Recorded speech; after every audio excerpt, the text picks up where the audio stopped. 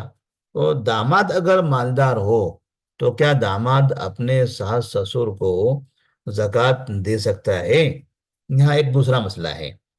بیٹی تو نہیں دے سکتی، جبکہ بیٹی کے مال پر زکوٰۃ واجب ہو رہی ہو، لیکن داماد داماد کے مال پر زکوٰۃ واجب ہو رہی ہے، اور داماد اپنے مال کی زکوٰۃ نکال رہا ہے، تو کیا وہ داماد اپنے ساس سسر کو زکوٰۃ کی رقم دے سکتا ہے؟ تو اس کا جواب ہے کہ ہاں، داماد اپنے ساس سسر کو زکوٰۃ کی رقم دے سکتا ہے۔ کیوں دے سکتا ہے؟ کیونکہ ساس سسر کو کھلانا داماد کی ذمہ داری نہیں ہے، یہ داماد کی ذمہ داری نہیں ہے۔ وہ ساس سسر ان کو کھلانے کی ذمہ داری ان کے بچوں پر ہے۔ وہ جو ماں باپ ہیں، ان کی ذمہ داری ان کی اولاد پر ہے۔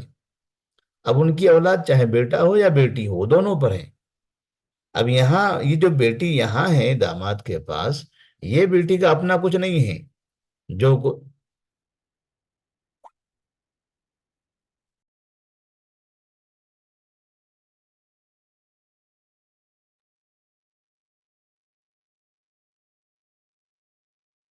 تو والدین کو زکوٰۃ دینے کا جو مسئلہ تھا، ہم نے اس کی وضاحت کر دی۔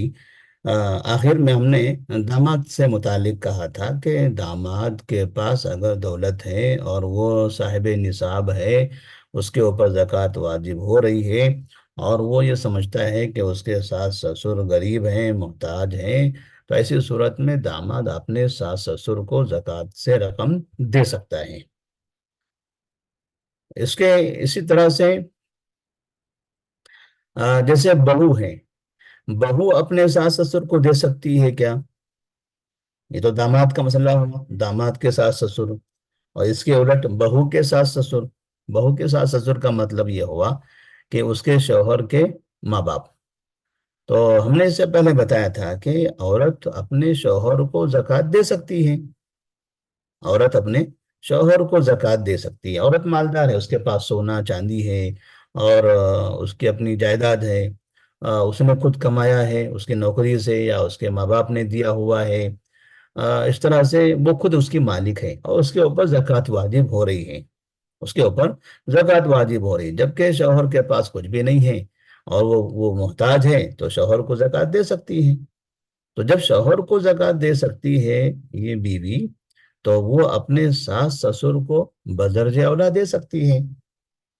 تو اس طرح سے بہو کے پاس جو دولت ہے، جو مال ہے، جو نصاب کو پہنچ جائے اور سال گزر جائے، اس پر زکوٰۃ واجب ہو رہی ہو، تو اور اس کو معلوم ہو کہ اس کے ساس سسر کسی اور جگہ رہتے ہیں، وہ غریب ہیں، فقیر ہیں، محتاج ہیں، تو وہ ان کو زکوٰۃ کا مال دے سکتی ہے۔ ساتھ میں وہ اپنے شوہر کو یہ کہہ بھی سکتی ہے کہ آپ اپنے والدین کا خیال کریں، آپ کے والدین ہیں وہ کسی اور جگہ رہ رہے ہیں، پریشان حال ہیں، تو کیوں نہ آپ ان کو اپنے پاس رکھیں، یا پھر ان پر ان کے جو خرچ کی ذمہ داری ہے وہ آپ اٹھائیں، اور برابر اپنے والد پر خرچ کرتے رہیں، ان کے حال چال معلوم کرتے رہیں۔ لیکن بعض مرتبہ ایسا ہوتا ہے کہ بہت سی اولاد، بہت سے بیٹے اپنے ماں باپ کو نہیں دیکھتے، پوچھتے ہی نہیں ہیں۔ تو کم سے کم اگر جو بہو ہیں ان کے دل میں اگر رحم آتا ہے، تو وہ اپنی طرف سے اپنے روزمرہ کے جو پیسہ خرچ ہے اس میں سے نکال کر شوہر کے ماں باپ کو دے دے، یا پھر کم سے کم کچھ نہیں ہے تو زکوٰۃ کی رقم اگر اس کے پاس آ رہی ہے تو اس زکوٰۃ کی رقم سے اپنے ساس سسر کی وہ خدمت کرے۔ تو اس طرح داماد اپنے ساس سسر کو زکوٰۃ کی رقم دے سکتا ہے، اور بہو اپنے ساس سسر کو بھی زکوٰۃ کی رقم دے سکتی ہے، بہو بھی۔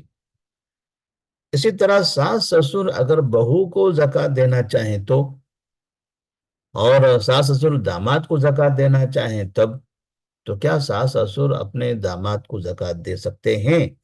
تو اس کا جواب ہے کہ ہاں، ساس سسر بھی اپنے داماد کو زکوٰۃ دے سکتے ہیں، جبکہ پتہ ہے ان کو کہ ان کی بیٹی ان کے داماد ہی کے پاس ہے، تو اصل میں کھلانے کی ذمہ داری داماد کے اوپر ہے، ان کی بیٹی کو، اور داماد کو کھلانے کی ذمہ داری ساس سسر کے اوپر نہیں ہے۔ تو ساس سسر اگر ان کے پاس دولت ہے، پیسہ ہے، زکوٰۃ واجب ہو رہی ہے، تو وہ اپنے داماد کو زکوٰۃ کی رقم دے سکتے ہیں۔ اب وہ داماد جب لے گا زکوٰۃ کی رقم، وہ اپنے اوپر بھی خرچ کرے گا اور ان کی بیٹی پر بھی خرچ کرے گا۔ تو داماد نے زکوٰۃ لیا، اب وہ زکوٰۃ کا مال جو اپنے بچوں پر، اپنے بیوی پر خرچ کرے، تو وہ داماد کی طرف سے، ان کے شوہر، ان کے باپ کی طرف سے وہ ان کے لیے تحفہ ہو جائے گا۔ تو ایسے ہی اس کے الٹ کہ ساس سسر اپنے بہو کو بھی زکوٰۃ کی رقم دے سکتے ہیں۔ ساس سسر اپنے بہو کو زکوٰۃ کی رقم دے سکتے ہیں، جبکہ ان کو پتا ہو کہ ان کا جو بیٹا ہے وہ ان کی اپنی بیوی پر خرچ نہیں کرتا۔ تو ایسی صورت میں بہو الگ ہے یا پریشان حال رہتی ہیں، بیمار ہیں، تو ایسی صورت میں وہ اپنے بہو کی زکوٰۃ کے پیسوں سے ان کی مدد کر سکتی ہے۔ تو یہ کچھ جو رشتے ہیں، رشتوں سے متعلق ہم نے یہ باتیں بتا دی۔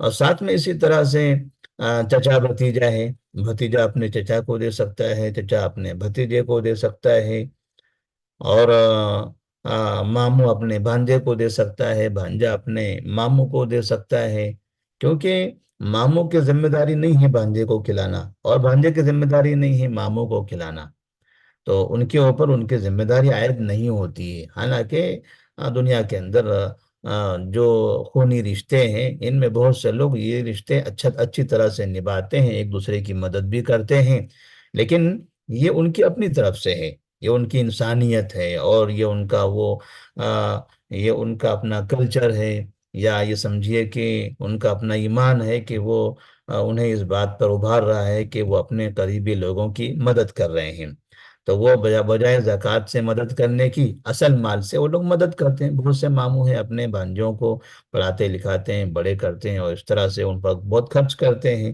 تو ایسے رشتے ہوتے ہیں جو ایک دوسرے پر خرچ کر رہے ہیں، لیکن اگر نہیں خرچ کر رہے ہیں، یہ سمجھ کر کہ ہماری ذمہ داری نہیں ہے، تو کم سے کم زکوٰۃ کے مال میں سے ان کو وہ دے سکتے ہیں تاکہ ان کی مدد ہو جائے۔ اس کے بعد یہاں پر زکوٰۃ کے مصارف کا تذکرہ ہے کہ زکوٰۃ 8 قسم کے لوگوں کو دی جائے گی۔ اللہ تبارک و تعالیٰ نے فرمایا، انما الصدقات للفقراء والمساکین والعاملین علیہا والمؤلفۃ قلوبهم وفی الرقاب والغارمین وفی سبیل اللہ وابن السبیل، یہاں تک یہ 8 لوگ مکمل ہو جاتے ہیں۔ للفقراء سے شروع ہے اور ابن السبیل تک، یہاں پر 8 لوگ مکمل ہو رہے ہیں۔ فریضۃ من اللہ واللہ علیم حکیم۔ تو اللہ تبارک و تعالیٰ نے یہاں پر ذکر کیا ہے کہ بے شک زکوٰۃ، صدقات کا مطلب یہاں پر زکوٰۃ ہے۔ زکوٰۃ فقراء کے لیے ہے، مساکین کے لیے ہے، والعاملین علیہا، اور جو فقیر اور مسکین کو دینے کے لیے یا غریبوں میں تقسیم کے لیے مالداروں کے پاس زکوٰۃ کی وصولی کا کام کرتے ہیں، ان لوگوں کے لیے زکوٰۃ کی وصولی کا کام کرنے والوں کو بھی زکوٰۃ دینا جائز ہے۔ والمؤلفۃ قلوبہم، اور تالیف قلب کے لیے کوئی آدمی مالدار ہی کیوں نہ ہو، مگر وہ مسلمان نہیں ہے، کافر ہے، اگر ہم اس کو اپنی زکوٰۃ کی رقم سے کچھ مدد کریں گے، کسی پریشانی میں وہ مبتلا ہو گیا، ضرورت مند ہو گیا، تو امید ہے کہ وہ آدمی اسلام کی طرف مائل ہو جائے گا، اور یا کم سے کم مسلمانوں کو نقصان نہیں پہنچائے گا، اس کے دل کے اندر سے جو نفرت ہے مسلمانوں کے خلاف وہ کم ہو جائے گی۔ یا پھر نیا نیا کوئی انسان مسلمان ہوا ہے، اور اس کو اگر مسلمان اپنے زکوٰۃ کی رقم سے کچھ مدد کرتے ہیں، تو وہ نیا مسلمان اسلام پر ثابت قدم رہے گا، واپس نہیں جائے گا۔ تو اس طرح سے کاموں کے لیے بھی ایسے لوگوں کو زکوٰۃ کی رقم دی جائے گی۔ وفی الرقاب، اور گردنوں میں، یعنی غلام آزاد کرنے کے لیے، تو بعض لوگ یہاں پر غلاموں سے مراد لیتے ہیں کہ اب موجودہ دور میں چونکہ غلام نہیں ہیں، تو ایسی صورت میں جو لوگ جیل میں پھنسے ہوئے ہیں، ایسے لوگوں کو آزاد کرنے کے لیے بھی زکوٰۃ کی رقم خرچ کی جا سکتی ہے۔ والغارمین، اور مقروض لوگ، جن پر بہت زیادہ قرض ہو گیا ہے، قرض ادا نہیں کر سکتے ہیں، اس کے لیے پریشانیاں ہو رہی ہیں، تو ایسے مقروض لوگوں کو بھی زکوٰۃ کا مال دے سکتے ہیں تاکہ وہ اپنا قرض ادا کر سکیں۔ وفی سبیل اللہ، اللہ کے راستے میں، اللہ کے راستے کا مطلب اصل یہاں پر جو ہے اسلام اور مسلمانوں کی سرحدوں کی حفاظت کرنے والے جو فوجی ہیں، ان لوگوں سے متعلق ہیں کہ فی سبیل اللہ وہ لوگ ہیں اللہ کے راستے میں۔ تو یہاں پر مسلمانوں کے ملک کی جو حفاظت کر رہا ہے، اسلام کی حفاظت کر رہے ہیں اور اس کے لیے اپنی جانیں قربان کرنے کے لیے تیار ہیں، تو اور باہر کے حملوں سے ملک کو محفوظ کر رہے ہیں، ایسے فوجیوں کو بھی ہم زکوٰۃ کی رقم دے سکتے ہیں۔ اور وابن سبیل مسافر ہیں، کوئی مسافر ہے کسی جگہ پر سفر کر رہے ہیں، راستے میں کسی نے پاکٹ مار لیا یا پھر اچانک کہیں خرچ زیادہ ہو گیا اور آگے جانے کا کوئی راستہ نہیں ہے، پیسہ نہیں ہے، تو پھر ایسی صورت میں کھانے پینے کے حساب سے یا کم سے کم منزل تک پہنچنے تک کے اس کا خرچ کے حساب سے مسافر کو بھی زکوٰۃ کی رقم دے سکتے ہیں، گرچہ کہ یہ مسافر اپنے گھر میں مالدار ہوگا لیکن یہاں تو سفر میں وہ پریشان حال ہے۔ تو فریضۃ من اللہ واللہ علیم حکیم۔ تو یہ 8 لوگوں کا جو ذکر ہوا، تو یہ 8 لوگوں پر خرچ کرنے کی اجازت ہے، اللہ تبارک و تعالیٰ کی جانب سے یہ فریضہ ہے، اور اللہ تبارک و تعالیٰ جاننے والا، حکمت والا ہے، اللہ تعالیٰ جانتا ہے، اور وہ حکمت والا بھی ہے کہ اتنے لوگوں پر زکوٰۃ کی رقم کیوں خرچ کی جانی ہے، اور کیسے یہ لوگ محتاج ہوتے ہیں۔ تو اللہ تبارک و تعالیٰ چونکہ مسائل کو جاننے والا ہے، تو اس نے اتنے لوگوں کا تذکرہ یہاں پر کر دیا ہے۔ اب ان میں سے کسی ایک کو بھی کوئی آدمی زکوٰۃ کی رقم پوری کی پوری دے دے تب بھی جائز ہے، 2 لوگوں کو دے تب بھی جائز ہے، 3 لوگوں کو دے تب بھی جائز ہے، ہر ایک کو دینا ضروری نہیں ہے، اور ایک ہی کو دینا ایسا بھی ضروری نہیں ہے، جیسے حالات ہیں ویسے کسی کو تھوڑا، کسی کو زیادہ، ان کی ضرورت کے حساب سے، اور کسی ایک کو ہی پورا دینا ہے تاکہ اس کی پوری ضرورت مکمل ہو جائے تو بھی دے سکتے ہیں، اور 4-5 لوگوں میں تقسیم کرنا چاہ رہے ہیں تب بھی کر سکتے ہیں، جیسے بھی ممکن ہے ضرورت کے حساب سے خرچ کیا جا سکتا ہے۔ تو آخر میں پھر اسی کا نقشہ انہوں نے بنایا ہوا ہے کہ کون کون ہیں یہ 8 لوگ، تو ہم نے اس کی تفصیل تو بتا دی ہے ابھی۔ تو یہ 8 قسم کے لوگ ہیں جن کے اوپر زکوٰۃ کا مال خرچ کر سکتے ہیں۔ زکوٰۃ کا مال خرچ کون کرے گا، تو اس کا تذکرہ ہم نے شروع میں کر دیا تھا کہ جس کے پاس اتنا مال ہو کہ وہ نصاب کو پہنچے اور اس کے اوپر سال گزر جائے، تب اس پر زکوٰۃ واجب ہوگی، وہ زکوٰۃ نکالے گا۔ کتنی نکالے گا؟ 2.5% نکالے گا۔ 2.5% نکالنے کے بعد کس کو دے گا؟ تو دینے والوں کے یہاں اوصاف بیان کیے گئے ہیں، یہاں رشتوں کا ذکر نہیں ہوا ہے، ناموں کا ذکر نہیں ہوا، ان کے حالتوں کا تذکرہ ہوا ہے۔ فقیری کی حالت ہے، مسکینی کی حالت ہے، یہ جو حالتیں ہیں، تو ان حالات میں سے اب جن لوگوں میں یہ حالتیں ہوں گی، ویسے ان لوگوں کو زکوٰۃ کی رقم دی جا سکتی ہے۔ کن لوگوں کو نہیں دی جا سکتی، تو ہم نے اس کا تذکرہ کیا کہ جن لوگوں پر دوسروں کی ذمہ داری ہے، ان کی ذمہ داری ہے، تو جن پر خرچ کی ذمہ داری ہے ان کو زکوٰۃ نہیں دے سکتے۔ جیسے شوہر پر بیوی پر خرچ کرنے کی ذمہ داری ہے تو شوہر اپنی بیوی کو نہیں دے سکتا، ماں باپ پر اولاد کے اوپر خرچ کرنے کی ذمہ داری ہے تو ماں باپ انہیں اپنی اولاد کو نہیں دے سکتے۔ اولاد پر ذمہ داری ہے کہ وہ ماں باپ پر خرچ کریں، تو اولاد اپنے ماں باپ کو زکوٰۃ کی رقم نہیں دے سکتے ہیں۔ تو یہ چند مسائل ہو گئے۔ اس سلسلے میں اگر مزید کچھ مسائل ہوں گے تو آپ لوگ سوالات کی شکل میں رکھیے، انشاءاللہ اگلا جو درس ہوگا اس درس میں آپ کے سوالات زکوٰۃ سے متعلق لیے جائیں گے، اس کا جواب بھی دیا جائے گا۔ تو جتنی باتیں ہوئی، چونکہ اب یہاں پر نیا درس شروع ہو رہا ہے حج کے احکام سے متعلق، تو زکوٰۃ کے بارے میں بڑا مختصر رہا یہ درس۔ اگر کچھ اور مزید سوالات ہیں آپ کے پاس زکوٰۃ سے متعلق، تو آپ اس کو لکھ کر رکھیں، یاد رکھیں۔ انشاءاللہ اس کے بعد جو ہمارا درس رہے گا، آج جمعرات ہے، کل جمعہ، ہفتہ اتوار، پھر پیر کو ہمارا درس رہے گا، تو پیر کے دن آپ وہ سوالات ہمارے سامنے لائیے، انشاءاللہ ان تمام سوالات کے ہم جوابات دیں گے۔ السلام علیکم ورحمۃ اللہ وبرکاتہ۔ وعلیکم